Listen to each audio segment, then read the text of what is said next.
Hello दोस्तों, नमस्कार। कैसे हैं? उम्मीद करता हूँ आप लोग बहुत बहुत अच्छे होंगे। चलिए स्टार्ट करते हैं। आज का एक नया वीडियो होगा और सबसे इम्पोर्टेंट होने वाला है।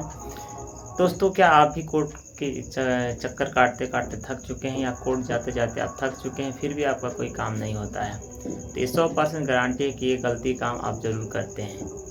क्योंकि अगर यदि यह गलती नहीं करते तो आपको कोर्ट जाते जाते आपको थकना नहीं पड़ता, या कोर्ट बार बार जाते हैं फिर भी आपका काम नहीं होता, रुक जाता है।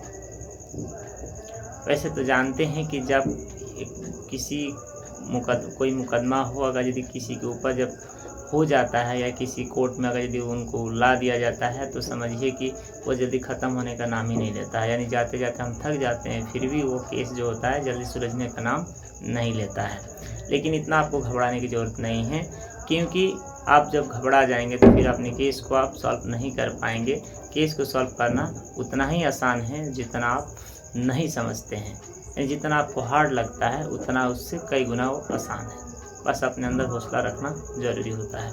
जी हाँ दोस्तों, आज हम इसी टॉपिक पे बात करेंगे इस वीडियो में कि आखिर वो कौन सी धारा है जिसके अंदर हम उसको अपना करके या उसे हम अपने केस में ला करके और अपने पत्नी से तलाक हम ले सकते हैं।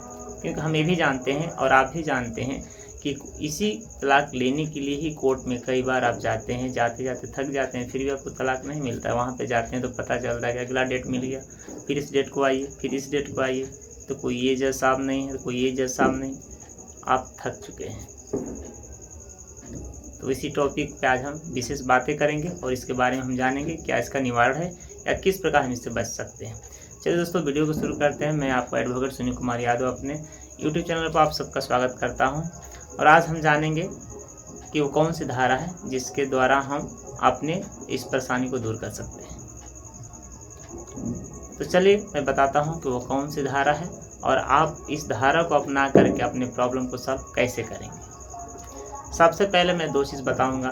पहला तो कारण ये होता है कि जब भी आप कोर्ट जाते हैं, अगर आपके और आपके पत्नी के बीच में अगर यदि केस हो गया है, मुकदमा दायर हो गई है दहेज उत्पीड़न का या मेंटेनेंस का, तो आपको वहाँ पे जाना पड़ता है। आप जाते हैं फिर आते हैं, आपका काम नहीं होता है। तो उसमें सबसे पहले गलती आप क्या करते हैं कि वहाँ पे जाने के बाद आप थोड़ा सा इस चीज़ को गौर कीजिएगा कि वह आपके जो पत्नी है वो आपके ऊपर जो भी केस दायर किया है, जो भी याचिका लगाई है, जो भी कंप्लेन लगाई है, आपको वहाँ पे कुछ नहीं करना है।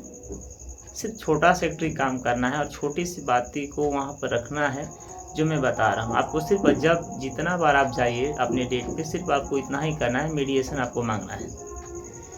हाँ, एक चीज़ ध्यान रखिएगा कि मीडिएशन कभी भी ऐसे मतलब कि मुख से बोलने से नहीं होता, मौखिक नहीं होता है। आपको राइट करके देना होता है, लिख करके देना होता है, और ये काम आपके वकील करेंगे। आप जो भी वकील रखे हैं तो उनसे कहिएगा कि हमें मीडिएशन चाहिए। वो कुछ भी करे, जैसा भी आपके ऊपर आरोप लगाए, आपको उसमें जब जाइए, आप जानते हैं कि पति पत्नी के बीच में मीडिएशन सबसे ज़्यादा इम्पोर्टेंट चीज़ होता है। और इसी चीज़ को बहुत लोग नहीं जान पाते हैं और कोर्ट के आगे पीछे चक्कर लगाते रहते हैं। तो ये चीज़ आपको जानना होगा। सबसे पहली गलती यही करते हैं कि आप जब भी जाते हैं कोर्ट, तो आप मीडिएशन का मांग नहीं करते हैं, ना ही मीडिएशन आप लेना चाहते हैं। आपको कुछ भी नहीं करना, सिर्फ जब भी जाइए मीडिएशन ही मांग कीजिए। जैसे आप मीडिएशन मांगेंगे तो एक समय ऐसा आएगा, मीडिएशन मांगने का फ़ायदा क्या होता है ये समझिएगा। अगर यदि 1 बार 2 बार 3 बार अगर यदि मीडिएशन एप्लीकेशन आप डाल दिए, तो जज साहब को ये लगेगा कि ये व्यक्ति तो अपने रिश्ते को चलाना चाहता है, लेकिन इसके जो विपक्ष पार्टी हैं, यही मतलब कि चलाना नहीं चाहते। इसके तरफ से तो हाँ है, यानी इस रिश्ते को ये आगे बढ़ाना चाहता है, लेकिन इसकी पत्नी आगे नहीं बढ़ाना चाहती। इसका मतलब कि इसकी पत्नी में ही कुछ न कुछ गलत है, इसीलिए आगे बढ़ाना नहीं चाहती है। तो मीडिएशन का सबसे पहला फ़ायदा यही होता है। अब हम जानते हैं कि हमारा दूसरा गलती क्या होता है जो हम उसको नहीं कर पाते हैं।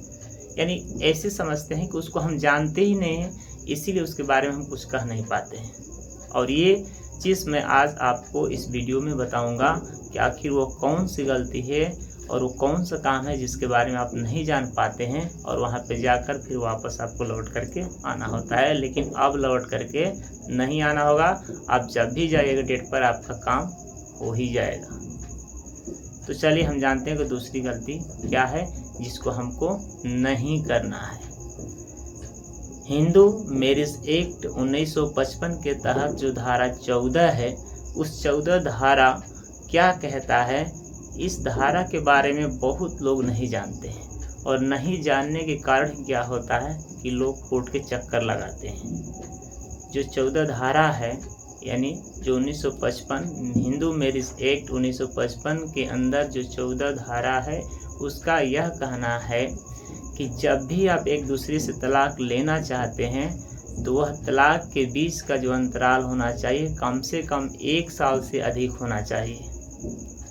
अगर 1 साल से अधिक नहीं होता है तो उस समय हम आपको तलाक देने के लिए स्वीकार नहीं कर सकते। यानी अगर यदि आप 1 साल के अंदर आप चाहें तलाक लेने के लिए तो यह तलाक नहीं हो सकता है।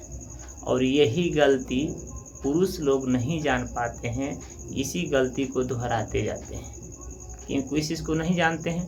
और महिला भी नहीं जानती है। और महिला भी क्या काम करती है कि समय 1 साल के अंदर ही अगर यदि उनके बीच में किसी प्रकार का बात झगड़ा जो कुछ भी हो गया, उनके अंदर रिश्ता नहीं रखना है, तो वह याचिका दायर कर देती हैं कि हमें तलाक या डाइवोर्स चाहिए। और यही कारण होता है कि वो डाइवोर्स में डिले होता है। 6 महीना के बदले उनको 2 साल, साल भर लग जाता है, क्योंकि इस धारा से दोनों अनजान रहते हैं। अगर यदि आप इस धारा के बारे में जानते हैं तो आपको तुरंत तलाक मिल जाएगा। आपको कोर्ट कचहरी के चक्कर लगाने की ज़रूरत नहीं होगी। आप या मेल हो या फीमेल, यह बातें दोनों पे लागू होती है। अगर यदि यह वीडियो आप दोनों में से कोई व्यक्ति देखता है, या मेल हो या फीमेल, तो यह वीडियो आप दोनों के लिए है, क्योंकि तलाक दोनों तरफ से होता है। तो ऐसा भी होता है कि कभी जो औरत है वो तलाक नहीं चाहती है, लेकिन जो उसका हस्बैंड है वो तलाक देना चाहता है।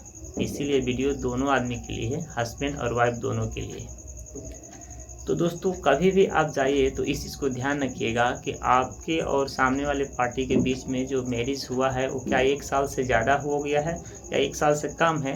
तो ऐसी स्थिति में अगर यदि दोनों पार्टी से कोई अगर यदि डाइवोर्स का अगर यदि याचिका दायर करता है तो समझ जाइएगा कि उसमें डिले होना ही है, क्योंकि वह याचिका तो स्वीकार नहीं की जाएगी। लेकिन अगर स्वीकार कर ली भी जाती है तो उसमें डाइवोर्स आपको नहीं दिया जाएगा, क्योंकि जब तक 1 साल से ज़्यादा ना हो जाए तब तक आपको नहीं दिया जाएगा। और 1 साल से ज़्यादा का मतलब कि आपको वहाँ पे 2 साल 3 साल भी लग सकता है। इसीलिए इस धारा के बारे में आप लोग अच्छा से जानिए, और जानने के बाद ही आप इसमें याचिका लगाइए, आप अपील कीजिए, तो आपको तुरंत इसका रिजल्ट देखने को मिलेगा। तो उम्मीद करता हूँ दोस्तों कि यह वीडियो आप लोग को बहुत अच्छा लगा होगा। अगर वीडियो अच्छा लगता है तो चैनल को सब्सक्राइब जरूर कर लीजिएगा दोस्तों, क्योंकि पैसा रुपया चैनल सब्सक्राइब करने में नहीं लगता है। और वीडियो को पूरा दबाकर शेयर कीजिएगा, ताकि और भी दोस्तों के पास जाए और इस धारा के बारे में पता चले कि यह धारा का क्या होता है। और हम इतने दिनों से इस केस में फंसते चले जा रहे हैं, इससे छुटकारा हमें तुरंत मिल जाए। तो ये छुटकारा ये वीडियो ही आपको दिला सकता है। अगर यदि आप इस वीडियो को पूरा फुल वॉच नहीं करते हैं, पूरा नहीं देखते हैं, तो शायद समझ में ना आए। फिर आप कमेंट करेंगे कि सर आप ये बात बताए, हमको समझ में नहीं आया, ऐसे बताए हैं। तो ये चीज़ आप ना करें, वीडियो को पूरा फुल वॉच करें, ताकि हर एक चीज़ बताया गया आपको समझ में अच्छा से आए, और अपने वो जीवन में उस बात को रखिए, ताकि आपको जल्द से जल्द उसका रिजल्ट देखने को मिले। तो बस दोस्तों, आज के वीडियो में इतना ही जानेंगे, फिर अगले वीडियो में मिलते हैं। तब तक के लिए मुझे इजाज़त दीजिए। जय हिंद, जय भारत।